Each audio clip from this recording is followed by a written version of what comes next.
AWU जे मुलाज़िमनि पारां Karachi press club खां सिंध असेंबली ॾांहुं मार्च करण जी कोशिशि कई वई, जंहिं ते पुलिस उन मुलाज़िमनि खे गिरफ़्तार बि कयो आहे ऐं उन्हनि ते तशदुद बि कयो वियो आहे।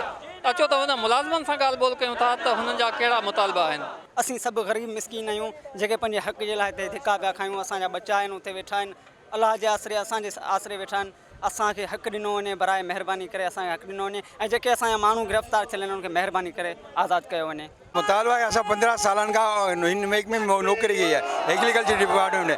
असांखे पको कयो वञनि, मगर असांजी पगार बि लेट खां थींदी आहे, 5 महीना 6 महीना 7 महीना थी वेंदा आहिनि। असांखे जहिड़े माण्हुनि खे गिरफ़्तार कयो हिननि खे जल्द जल्द छॾे वञे, माना पंहिंजे पाण खे बाहि लॻाईंदोसीं असीं। वठी 18 ग्रेड आहे, सभु मुलाज़िम पका, पंजाब में पका, बलोचिस्तान में पका, सरहद में पका। ही वाहिद सिंध आहे जंहिंमें पहिरें ग्रेड हक़ कोन्हे को, इनखे पको करण जो हक़ ई कोन्हे को। असांखे बराबरि पको कयो वञे। 15 साल थी विया आहिनि नौकरीअ खे, रोज़ आसरा था ॾियनि। तव्हांजो नोटिफिकेशन निकितो आहे, तव्हांखे पका ऑर्डर था ॾियूं। असां रेग्युलर ड्यूटी था कयूं, 15,000 पगार उहा बि महीने में नथी मिले, 5-6 महीने थी मिले।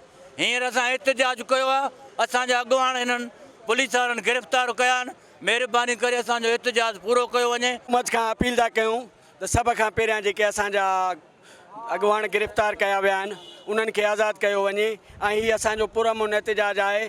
असां पुरअमन तरीक़े सां मार्च करे ऐं सिंध असेंबलीअ जे अॻियां पंहिंजो एहतजाज रिकॉर्ड कराइण वञूं पिया। असांजे मथां तशदुद कयो वियो आहे, असांजा अॻुवान गिरफ़्तार कया विया आहिनि। असां अपील था कयूं त असां पंहिंजो हक़ था घुरूं। 15 साल कहिड़ी डेली वेजिस आहे? मां सुवाल थो कयां हुकूमत खां, कानूनदाननि खां सुवाल थो कयां त हे ग़रीब दाऊं कंदा था रहनि। 20 चकर असां प्रेस क्लब कराची ते धरनो हयो आहे, 20 चकर असांजो धरनो आहे। 15,000 में असांजे बच्चनि जी, मुंहिंजे ज़ाती 4 बच्चा आहिनि, मां उन्हनि खे सही नमूने सां तइलीम ॾेई नथो सघां, मां उन्हनि खे सही नमूने सां मानी टिकी नथो खाराए सघां। 15 सालनि खां दरपदरी वारी ज़िंदगी गुज़ारे रहिया आहियूं, एहतजाज करे रहिया आहियूं, लेकिन सिंध गवर्नमेंट हिन वक़्त ताईं को बि ख़ासि नोटिस न वरितो आहे। असां गुज़िरियल असांजे एहतजाज में CM साहब अप्रूवल ॾिनो त हिननि खे रेग्युलर कयो ऐं उन खां पोइ चीफ सेक्रेटरी साहब ॾे बि अर्ज़ु खणी वियासीं, उन्हीअ बि अप्रूवल ॾिनो त हिननि खे रेग्युलर कयो वञे। लेकिन हिन डिपार्टमेंट एग्रीकल्चर डिपार्टमेंट जो सेक्रेटरी अब्दुल रहीम सुमरो साहब लाहे पाए सां ज़ुल्म जी इंतिहा करे छॾी आहे। जीअं त मां मुलाज़िम अॻुवाननि जूं ॻाल्हियूं ॿुधियूं, हिन जो चवणो त असां 15 सालनि खां वठी 600 खां वधीक मुलाज़िम आहियूं जेके कॉन्ट्रैक्ट ते कमु कयूं पिया।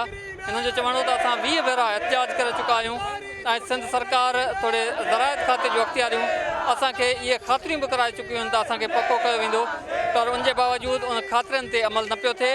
हिन जो चवणो त अॼु बि जॾहिं असां पुरअमन एहतजाज कंदे सिंध असेंबली ॾांहुं वञूं पिया त असांजे अॻुवाननि खे गिरफ़्तार कयो वियो आहे ऐं पुलिस पारां असां ते लठबाज़ी कई वई आहे। हिननि इहो चिताव ॾिनो आहे त जेसि ताईं असांजा जाइज़ मुतालबा मंज़ूर न कया वेंदा ऐं असांखे पको न कयो वेंदो तेसि ताईं असांजो एहतजाज जारी रहंदो। कैमरामैन शमीर राजपूत सां गॾु शाहिद मीराणी, टाइम न्यूज़, कराची।